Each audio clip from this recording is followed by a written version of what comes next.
Ladies and gentlemen, my name is Totalbiscuit. Welcome to this Procraft presentation, the inaugural episode of Procraft. Oh wow, I'm finally so happy to be able to bring you this particular series, the point of which is to take exclusive replays from the pros and use them to give a little bit of money back to the guys that bring us so much entertainment. And it's my pleasure to introduce to you the first pro that will be getting this treatment in this particular series.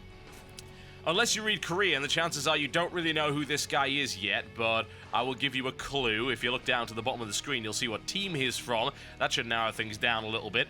And he is, in fact, Zerg player in the red trunks up to the northeast of the Shikuras Plateau. Ladies and gentlemen, it is Liquid's very own Zenio. Oh yes, versus his opponent.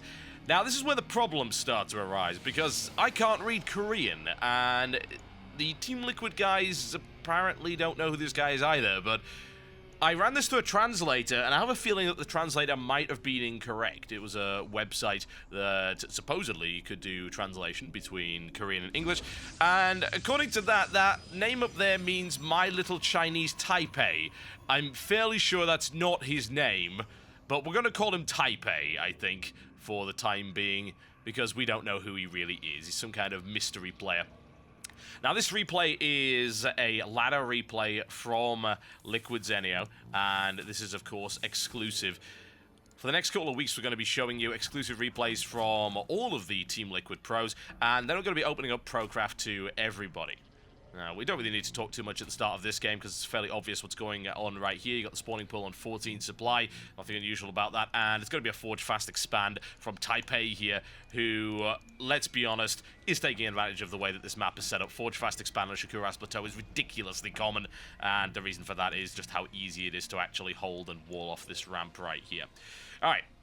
So, the idea of Procraft, as you may or may not have read in the Team Liquid Pro article, is to give back a little bit to the pros that give us so much great entertainment, and to give them a method to earn a little bit of extra money on the side without actually having to do any extra work. It's quite hard to be a pro, honestly. You're talking about potentially a low salary, assuming that you have a salary at all, unless you're one of the top few players. You're talking about a very stressful environment where you've got to practice for a huge amount of time in order to get to the level you need to be competitive. And then you've still got a very volatile game up until this point, where you can easily go out of a tournament and end up actually losing money from having to travel to this event and then not actually winning it. So it's a bit of a kick in the teeth. And the UK scene, for instance, has had a lot of problems with this. And this is why I want to start Procraft and try and give a little bit of money back. So all of the ad revenue from this YouTube video goes back to the pro who submitted the replay. So Liquid Zenio will be receiving the money for that, and obviously the Team Liquid guys over the next couple of weeks. But it is open to any Grandmasters League player if you want to send in a cool replay, and it has to be a cool replay. It's got to be something really fun and enjoyable and awesome, and something that all of our fans will like, bearing in mind that a lot of the guys watching this channel are fairly casual followers of Starcraft. They enjoy some fun play-by-play casting. They're not so big into the really technical stuff. You can actually submit that to procraft@cynicalbrit.com. That is procraft@cynicalbrit.com with an explanation of what goes on in your replay, and who knows, it might get featured on Procraft. And I'm looking to do one of these casts every day if I get the time. No doubt I'll have to miss a couple for whatever reason, but hopefully I can do as many as possible. Alright, so let's have a look and see what's going on right here. So we've got Zenio here, who's decided to take an early third, which is a fairly smart move considering. The idea of going Forge Fast Expand to a lot of Zerg players, if they see that, they're saying, oh, okay, cool, you went Forge Fast Expand. That gives me about 8 minutes just to drone heavily, and often the choice is to take an early third. The other possibility is, of course, to try to bust it, which is extremely risky and difficult to do, particularly on this map, which is extremely Protoss favored in terms of this ramp. You can force field here, you can wall here very, very easily. So busting that is fairly unlikely. So it tends to result in a longer macro game, and you'll see that Zenio is taking full advantage of that. He's grabbed his early third, and let's see how much gas he's got. He's taking a gas up to the bottom there, and a second one to the top, which is always nice. It's not so great at the start of the game to put all your eggs in one basket in terms of your gas. If there's some early harassment that ends up there, you could end up having some problems. It's more difficult to disrupt the gas flow if you decide to put one up there and one in your natural.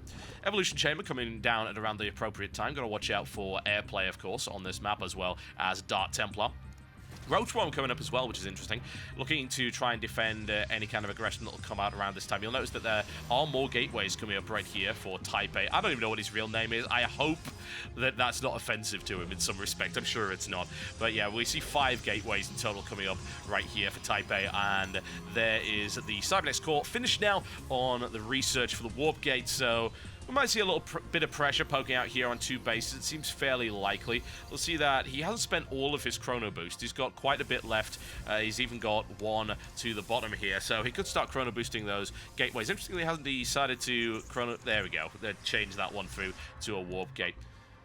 You'll also notice how late. Look at how late that metabolic boost is right here for Zenio. He doesn't care. He doesn't think that he needs that. He's got Roach back up anyway. He doesn't really intend to use too many of that. And it was a smart move, not actually going for a lot of Lings and investing a lot into Lings, because the Forge Fast Expander could often lead to a early +1 here. As you can see, that has actually come up from Type A. And that means that Lings are significantly less effective. We're looking at 2 hits for a Zealot to kill it rather than 3. And now here comes the harassment from Type A into the 3rd. And those Roaches need to get on the field pretty damn fast. We don't have a metabolic boost just yet, but they are on creep. Spore Crawler coming up there. No Spine Crawler to the back just yet. That was really to defend against the possibility of Dark Templar harassment.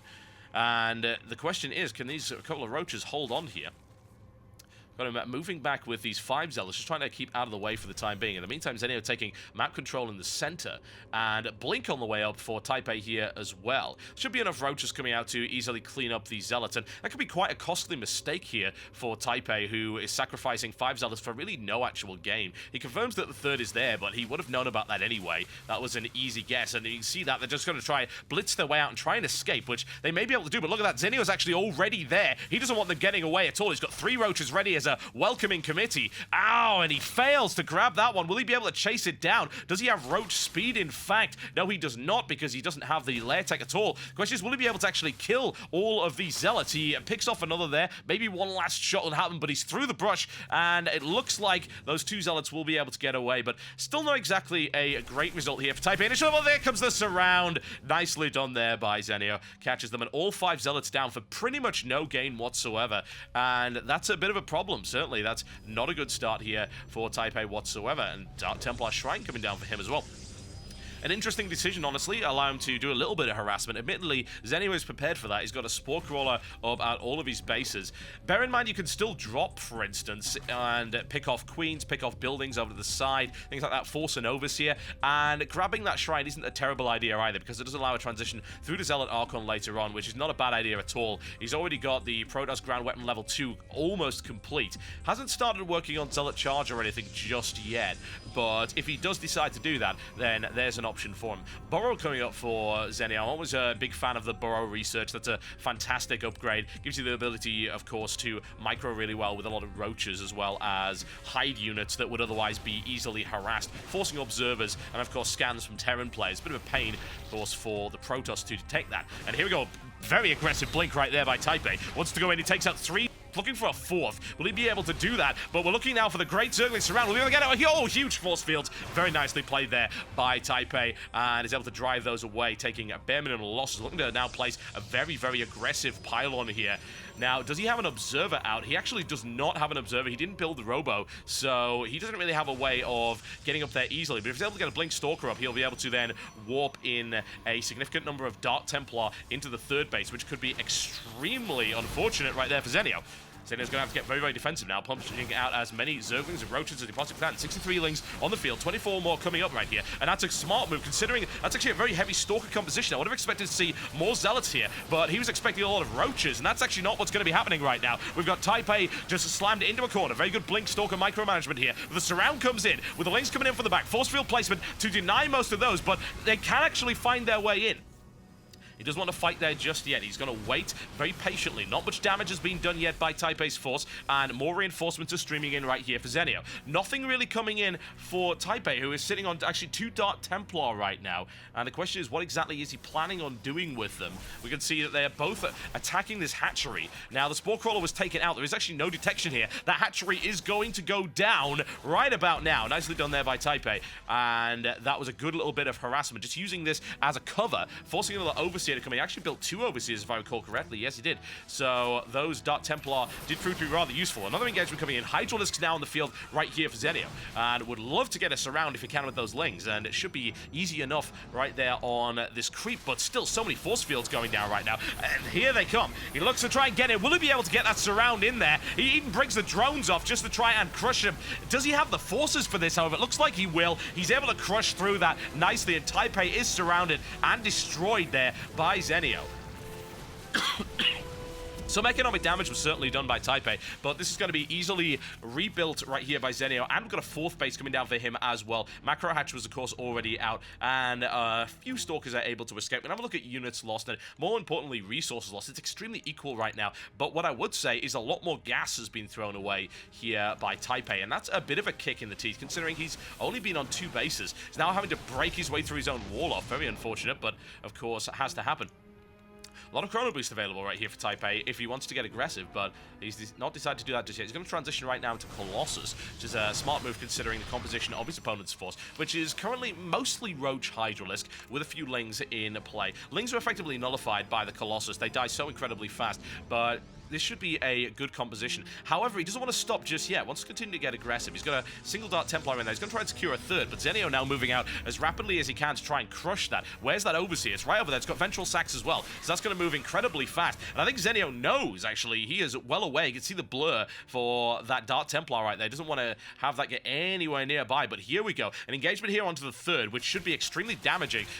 No problem cancelling that whatsoever, and that forces Taipei to stay on 2 bases, and you'll notice that he's backed off here. No, he doesn't have Colossus just yet. This is actually quite a dangerous force that he's going up against. Needs to be extremely careful. Zealots blocking off there as effectively as they can, but now drawn back simply by the amount of firepower that is coming in from that Roach Hydralisk composition, and until Colossus come out, he does not have a good enough counter to this. And this is going to be extremely messy right here for Taipei. There's 1 building down already, Forge falling, and continuing to try and force his way through this line. Doesn't really have the firepower just yet, I feel, unless he brings his reinforcements in from the back. Wants to gather up, perhaps, and try and work his way through these force fields. Another gateway taken out, and the question is, will he decide to continue to engage? This is going to get really, really messy right here for Taipei. He's getting absolutely crushed. However, the 2 Colossus are now in the field, and Zenio must retreat. Nicely timed there by Taipei. He does lose a little bit, honestly. You'll notice that he's lost yet more units, and of course, gas-heavy stuff going down there. Some Hydralisks were killed for Zenio, but not too many. He kept all of those alive, and really, there's no way to actually kill those without the Colossus. You simply can't get the range on it with the Roaches and the Lings at the front. Now the Colossus are out, however, it may force Zenio to adapt his tactics, and that's exactly what we're seeing. We've got Infestor with Pathogen Glands coming up, plus 2 missile attacks almost complete, and Spire, more importantly, for some Corruptors, and then, of course, the possible late-game transition through to Broodlords. Right now, Taipei's been stuck on 2 bases for this entire time, and there's the cancel once again. No problems there whatsoever. We've even got a Cybernex core actually being built around the corner there, which is an interesting place to put it, honestly. I'm not really sure what's going on there. The single Dark Templar is sniped off without any problems whatsoever there by Zenio. Things are starting to get really, really stressful here for Taipei. Very stressful indeed. He doesn't really have anywhere that he can expand unless he's able to get that critical mass of Colossus, which will allow him to force his way through this army of Zenio. It's not too large at the moment. Army supply is still in favor of him, but not by a huge amount. And the question is, will he be able to take out those Colossus? Of course, no. Absolutely not. He doesn't have the force that he needs for that, and any attempt to Zergling surround will be instantly destroyed by the extended thermal lance. In fact, it's not even extended as of yet. As you can see, it's the normal thermal lance. What would you call that? The miniature thermal lance? The midi thermal lance? Nobody really knows. The standard thermal lance package. Decided not to upgrade to the luxury. Whatever the case, this engagement here by Taipei could end up being very unpleasant for Zenio if he's not careful. Gotta get that defense as tight as possible. It doesn't have the Corruptors out just yet. Now would be the time for Taipei to strike. A nice decision there to blink up onto the rocks, which will give him a sniping position. Just a little bit of damage coming in. Knows he doesn't have extended thermal lance yet, and that's perhaps what's delaying his attack right here. Knowing that he can get hit very, very hard by that Hydralisk DPS. Plus 2, it's extremely damaging. Quick blink back there by Taipei. Needs to be extremely careful now the Corruptors are on the field. More Roaches coming out here for Zenio. Zenio's had the economic advantage pretty much this entire time. Admittedly, this engagement is allowing Taipei to secure the 3rd. He needs to back off right now. He doesn't really have a good arc of engagement here. There's a lot of Roaches right there. Very easy to flank around the side as well and engage them. Exactly what he's looking to do as well. He tries to come around. He's got a good arc of fire right here. Will he be able to get in there more to the point? A couple of force fields coming down. Not as great as I would have expected. A lot of roaches, but the Hydra count has been incinerated very rapidly. Roaches coming around the flank. Wants to bring down a Colossus. One falls. We've still got two on the field right there, which is doing immense damage right here to Zenio's forces. Another Colossus falls, throwing Zenio back. Admittedly, what Zenio just spent wasn't really a huge deal. A lot of roaches and a few Hydralisks, reinforcing with 24 more roaches in here, whereas Colossi did fall. Now, Immortals coming out right here. Transitioning out of Colossus. Not necessarily the best idea, because there aren't actually all that many Corruptors on the field. You'll notice that Zenio is playing extremely cautiously with the number of Corruptors he puts on. It's very easy to overcommit to Corruptors, and then suddenly have a tech switch catch you off guard, because a lot of your supply and, of course, your gas is invested in something else. But look at the supply count right now. It's not looking very nice at all right here for Taipei. The last Colossus will fall as well, and a massive charge of roaches with +2 upgrades. A lack of armor upgrades is really hurting Taipei right now. Now, Blink Stalkers with that amount of numbers should be able to defeat the roach count, but Zenio looking extremely good right now regardless, simply because of his mammoth economy. We're looking at 5 fully functional bases versus 3 right here for Taipei, and also consider how mined out this area is. His main is already pretty much done for. He's only mining gas from that. This is not looking good right here for Taipei whatsoever. Zenio now maxed out in 200. Admittedly, supply can be deceiving because there's a lot of roaches on the field, but still, the army supply is still larger. In terms of sheer units, yes, he's got the numbers. A couple of Immortals on the field. If Zenio strikes now before 2 more Immortals come out, this could be absolutely devastating right here for Taipei. He could tie this game up completely, and here he goes. The question is, will he be able to get that good surround, good force field placement to try and prevent that? But a Corruption going down. Nice use of the Corruptor right there. The second Immortal falls, and now the links can start to stream in. And GG, ladies and gentlemen, or crab as I like to call it. That's what it kind of looks like right there from the Korean, and an absolutely fantastic ladder game there by Zenio, proving his dominance over the man with no name, or I like to call him Taipei, but my god, what an economic colossus he happens to be. 5 bases pretty much the entire time. Very little harassment done by Taipei. The only real damage that was done was to this base, taking out the 3rd, but it didn't matter. He already had a 4th ready, and he could easily rebuild there. And, of course, he had the economic advantage by the end of that. So it looked very, very nice indeed for Zenio. An extremely solid, calm, cool, and collected play by him. And congratulations for that one. Ladies and gentlemen, you've been watching Procraft right here. And, of course, all of the ad revenue from this YouTube video goes back to the pro who sent the replay in. If you happen to be a Grandmasters League pro and you want to get involved in Procraft, then email your interesting ladder replays to procraft@cynicalbrit.com. Win or lose, we don't care. We're just looking for fun games to show our viewers. Thank you very much for this replay, Team Liquid, and thank you to you guys for watching. I'll see you next time.